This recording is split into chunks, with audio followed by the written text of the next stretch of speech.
You know what else is America? Sha'Carri Richardson. Oh my God, she's been making strides. Is she slowly rolling back years of progression? So, like in her athletic career, is she going backwards, just like America? Is that what you're saying? Well, yes, actually, yes, because think about it. In a race earlier this season, she came in second to Elaine Thompson-Herah, and she, I did good. I'm this, I'm ready. Good. All right, so she's on this positive track. People are like, yes, she's getting ready. This is going to be it. Now they're in the qualifying rounds for the World Championships. She doesn't make it out of round one. She comes in fifth. The top three in each heat advance, and she doesn't make it out of round one. Not that she didn't make it in the finals. She didn't make it out of round one. You know, you and I talked about this the other day. I love a comeback story. And I didn't know who Sha'Carri Richardson was until the whole weed debacle. And I started watching her because you're a big fan of the sport. And so I started watching her, and I really wanted to see her come back, prove the haters wrong. And she didn't in her last attempt. And so this time I'm like, okay, maybe, now we get to see her step up. She got smoked, in her heat. Now, keep in mind, she's way faster than I'll ever be or ever would have been in my lifetime. So I'm not taking anything away from her, but you got smoked. And people are like, well, let's see how she does in the 200. I'm like, I don't think she should run the 200. You get beat that bad in the 100. I don't think another 100 meters was going to make a difference in the outcome of that race. Now, we're recording this on Sunday, and this is it's about 12 Eastern on Sunday, and she has yet to run. The thing about her is, like, if you're going to talk all that trash all the time, and there are people who love when she does it, then don't give the media something else to run after, like her after that race when she got ousted in the first round of the heats. What did she do? She sprinted past the media, and people said that's the best race she ran all day. Because she's ducking underneath the cameras and just running past her like, hey, that's the best race she's run all season. But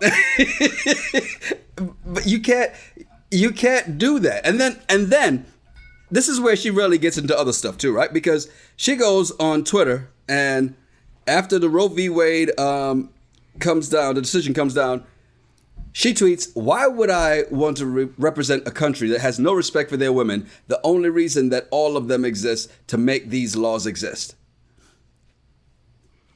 Wow, you knew it was going to happen. It is. She's so. And so was the comment right underneath it. Ma'am, you finished fifth with a horrendous time before the Supreme Court ruling. I'll be waiting to see you not compete in the 200, which I know you were saving your strength for. Or somebody else said, hey, come and represent Jamaica. To which somebody else replied, Jamaica good. Leave her right where she is. Thank you very much. Or I like this one. Ma'am, now you know that law passed after you failed to qualify. To which somebody else said, she felt this result coming from last week. Those races were ran in protest. Well, here's the deal. I would have more respect for her if she just took the L and just said, hey, I got some more work I need to do on my start. I didn't start the way I normally would. I didn't come out the blocks the way I normally would. So me and my training team, we have some work we got to do. But right now I'm going to be focused on the 200 and leave it at that. If she would just stay off Twitter, put down the Twitter fingers, and work. Stop worrying about the fame. And let's go ahead and let's get to winning. Everything else follows when you win. Question you asked me was like, is she done? And I'm like, I don't want her to be. Now, I don't want her to win because I hate what I'm going to hear when she wins, if she wins. Because she's like, I told you. I don't want to hear that shit, right? I don't want to hear that shit. If you're not going to talk all that shit when you're losing, I don't want to hear that shit when you're winning. But why she's good for the sport and why I want her to be in contention and be a part of the conversation is because she's good for the sport in the sense of she brings eyes to the sport. If she was in the Olympics, if they had put her on the 4x100 team, Do you know how many people would have been watching? Now, she would have still gotten smoked, but you know how many people would have been watching that 100-meter, 4x100-meter final in the Olympics? Okay, but she puts eyes on the sport.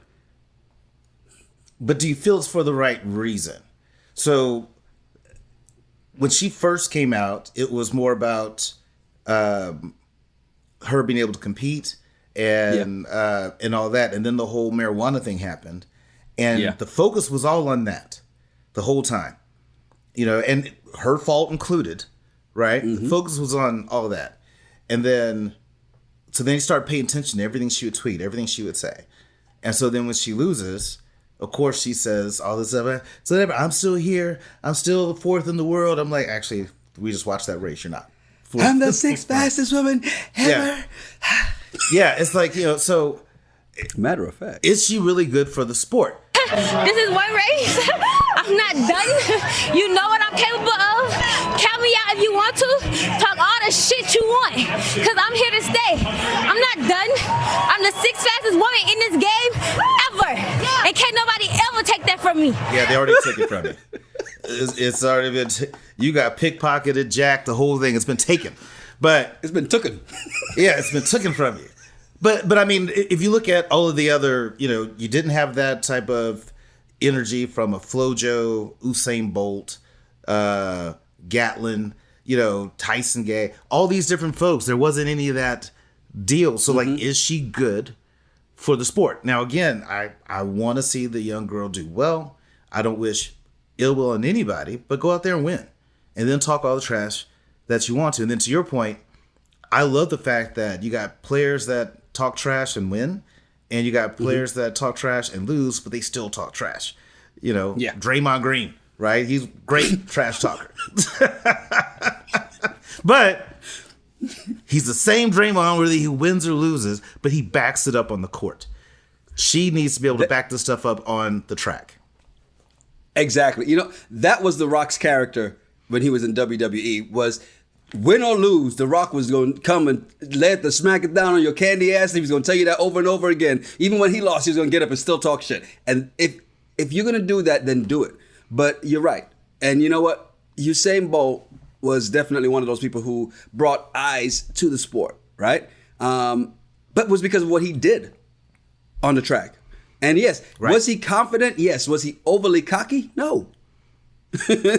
And that's where the difference is between her and somebody like him. Bolt, to me, is like any other Jamaican or Caribbean person I know.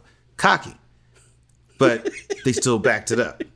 Everybody I know from the islands is cocky as shit. We're not no cocky, disrespect. We're just confident. We're not cocky, we're just confident, okay? In the words of Yanni and Terrell back at UTSA, we're not cocky, we're just confident. Confident we're better than you. I don't recall the young Terrell saying those things. Yeah, whatever. Roll back the tape. So glad there was no social media back in the 90s.